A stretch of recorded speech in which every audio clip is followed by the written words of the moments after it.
نحمدہ ونصلی ونسلم علی رسولہ الکریم، اما بعد فاعوذ باللہ من الشیطان الرجیم، بسم اللہ الرحمن الرحیم، وعلم آدم الاسماء کلہا۔ سب تعریف اللہ کے لیے جس نے عرش و فرش، مکہ و لامکہ کو بنایا، جن و انس کو پیدا کیا، جو ساری کائنات کا مالک ہے، جس کا کوئی شریک نہیں۔ درود و سلام کا ہدیہ حضور صلی اللہ تعالی علیہ وسلم کی بارگاہ میں نے جو آیت کریمہ آپ کے سامنے تلاوت کی ہے، وہ اس بات کی طرف اشارہ ہے کہ جب حضرت آدم علیہ السلام جنت میں تھے اور ان کی تربیت ہو رہی تھی، آپ کا قالب تیار ہو رہا تھا، فرشتوں کی رانی ہوئی کہ یہ مٹی، آگ، ہوا اور پانی سے بننے والا اللہ کا خلیفہ ہم سے کیسے ممتاز ہے۔ ان کی حیرانی دور کرنے کے لیے اللہ تعالیٰ نے حضرت آدم علیہ السلام کو ہر چیز کا علم سکھا دیا۔ جب حضرت آدم علیہ السلام نے اپنے علم کا اظہار فرشتوں کے سامنے فرمایا، تمام فرشتے حیران تھے کہ اس کے پاس اتنا علم ہے۔ اللہ تعالیٰ نے فرمایا، اے فرشتوں، تم خیال کرتے تھے کہ خلیفہ ہم سے کیسے اعلیٰ ہوگا، تو معلوم ہو گیا ہے ان کی فضیلت علم کی وجہ سے ہے اور تم سے اعلیٰ ہے۔ اگرچہ مٹی سے بنا ہو مگر علم کی بدولت درجہ میں تم سے بڑھ گیا۔ اب تم سب اس کو سجدہ کرو۔ پھر تمام فرشتوں نے حضرت آدم علیہ السلام کو سجدہ کیا، اس وجہ سے انہیں تمام فرشتوں سے اعلیٰ بنا دیا گیا۔ اس سے ثابت ہوا جس کے پاس علم کی دولت ہے اس کا درجہ بلند ہے۔ میری بہنوں، اگر ہم قرآن پاک کا مطالعہ کریں، معلوم ہوتا ہے کہ حضرت یوسف علیہ السلام کو فضیلت ملی، وہ بھی علم کی وجہ سے تھی۔ جب آپ مصر میں تشریف لے گئے اور حضرت زلیخا کی وجہ سے قید خانہ میں تھے، جب آپ نے بادشاہ کے خواب کی تعبیر بتائی، اس وجہ سے بادشاہ نے آپ کو بے گناہ قرار دیا، اس وجہ سے حضرت یوسف علیہ السلام مصر کے والی بن گئے۔ جس کے پاس علم کی دولت ہے اس کا درجہ بلند ہے۔ علم وہ دولت ہے جو بے مثال ہے، جو نہ کم ہوتی ہے نہ چوری ہوتی ہے، بلکہ انسان کی عزت بڑھاتی ہے۔ حضرت لقمان حکیم نے جو فضیلت پائی وہ بھی علم کی وجہ سے تھی۔ ان کا قد چھوٹا تھا، ناک چھوٹی سی تھی اور موٹے موٹے تھے، مگر علم کی بدولت لوگ انہیں سلام کیا کرتے تھے۔ جس محلے گاؤں میں تشریف لے جاتے، لوگ ان کے پیچھے پیچھے چلتے اور ان کے ہاتھوں کو چوما کرتے تھے۔ یہ سب فضیلت انہیں علم نے دی تھی۔ حضرت سلیمان علیہ السلام کو اللہ تعالیٰ نے تمام روئے زمین کا بادشاہ بنایا۔ انہیں انسان، حیوان، پرندے، چرندے، بلکہ ہوا بھی ان کے قبضے میں کر دی گئی تھی۔ ان کے علم کا یہ حال تھا کہ وہ تمام انسانوں و تمام جہانوں کی بولی جانتے تھے۔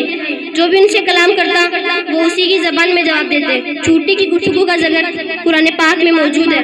آپ نے اس کی بات سنی اور اسی کی زبان میں جواب دیا، اس وجہ سے تمام روئے زمین والے آپ کو بادشاہ مانتے ہیں۔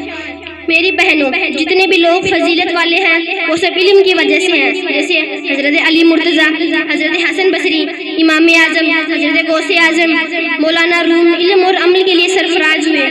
میری بہنوں، اللہ تعالیٰ نے تمام انسانوں و تمام جہانوں سے زیادہ علم حضور صلی اللہ علیہ وسلم کا عطا فرمایا۔ سکھانے والا اگر سب کچھ جانتا ہے تو پھر ہی سکھا سکتا ہے۔ اس سے ثابت ہوا کہ حضور صلی اللہ علیہ وسلم اللہ کی عطا سے تمام علوم جانتے ہیں اور حکمت بھی جانتے ہیں۔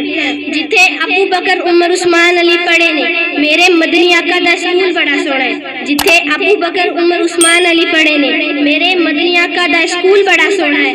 اللہ دیسو اللہ دا رسول بڑا سونا ہے۔ اللہ دیسو اللہ دا رسول بڑا سونا ہے۔ اودا قرآن بھی اصول بڑا سونا ہے۔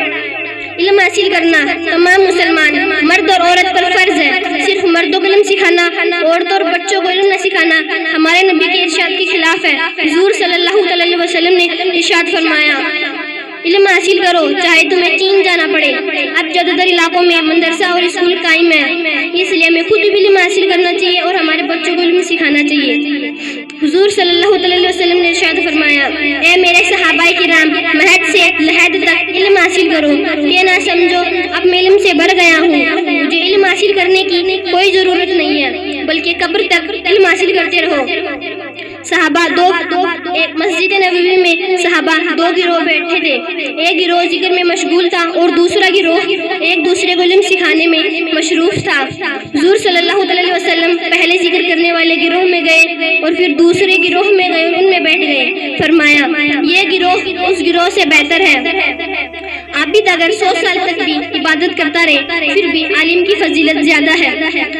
ابو دردہ رضی اللہ تعالیٰ عنہ فرماتے ہیں کہ میں نے اپنے کانوں سے سنا ہے کہ حضور صلی اللہ علیہ وسلم نے ارشاد فرمایا، اگر کوئی علم دین حاصل کرنے والا میرے راستے پر نکلا، اللہ تعالیٰ اسے جنت کے راستے پر چلا دیتا ہے، اور جب وہ چلتا ہے تو فرشتے اس کے لیے اپنے پر بچھا دیتے ہیں، اور علم حاصل کرنے کے لیے نکلا ہوا جب تک گھر نہ آئے اللہ کی راہ میں لکھ دیا جاتا ہے۔ ایک حدیث میں ہے کہ حضور صلی اللہ علیہ وسلم نے ارشاد فرمایا، اگر کوئی علم حاصل کرتا کرتا مر گیا، وہ قیامت کے دن شہید اٹھایا جائے گا۔ شہادت کا مرتبہ اتنا بلند ہے کہ قرآن نے شہید کو زندہ کہا ہے۔ اگر کوئی علم دین حاصل کرنے والا کسی آبادی سے گزرتا ہے تو اس کی آبادی کی قبرستان والوں سے 40 دن کا عذاب اٹھا لیا جاتا ہے۔ حضور صلی اللہ علیہ وسلم نے ارشاد فرمایا، ماں باپ کو دیکھنا عبادت ہے، بیت اللہ کو دیکھنا عبادت ہے، قرآن پاک کو دیکھنا عبادت ہے، عالم دین کا چہرہ دیکھنا بھی عبادت ہے۔ اتنی ساری گفتگو کا نچوڑ یہ ہے کہ علم حاصل کرنا ہر مسلمان مرد اور عورت پر فرض ہے۔ یہ عقل کو جلا دیتی ہے، یہ خدا تک پہنچنے کا راستہ ہے۔ بغیر علم کے انسان شیطان کے پھندے میں آ جاتا ہے اور صحیح غلط میں فرق نہیں کر سکتا، دین پر مکمل نہیں چل سکتا۔ آج ہم نے سوچنا ہے کہ ہم علم کی طلب رکھتے ہیں، کیا ہم علم حاصل کرنا چاہتے ہیں؟ تو پھر آؤ اہل مجلس میں حاضری دے اور اپنے ذہن کو علم کی روشنی سے منور کرے۔ ایک عالم کی صحبت میں بیٹھنے کا کیا ثواب ملتا ہے، ذرا غور کر کے سنیے۔ جب تک ایک عالم کی صحبت میں رہو گے، گناہوں اور خطاؤں سے محفوظ رہو گے، اور جب وہاں سے نکلو گے تم پر رحمت اور برکت کا نزول ہوگا۔ جب تک اس کی باتیں سنتے رہو گے، نامۂ اعمال میں نیکیاں برابر لکھی جائیں گی، ملائکہ اپنے پروں میں ڈھانپ لے گی، بری عورتوں اور مردوں کی صحبت سے بچی رہو گی۔ میری بہنوں، علم کی، میلاد کی، درود شریف کی مجلس میں شرکت ضرور کیا کرے۔ اللہ تعالیٰ آپ کو توفیق عطا فرمائے، آمین۔ السلام علیکم ورحمۃ اللہ وبرکاتہ۔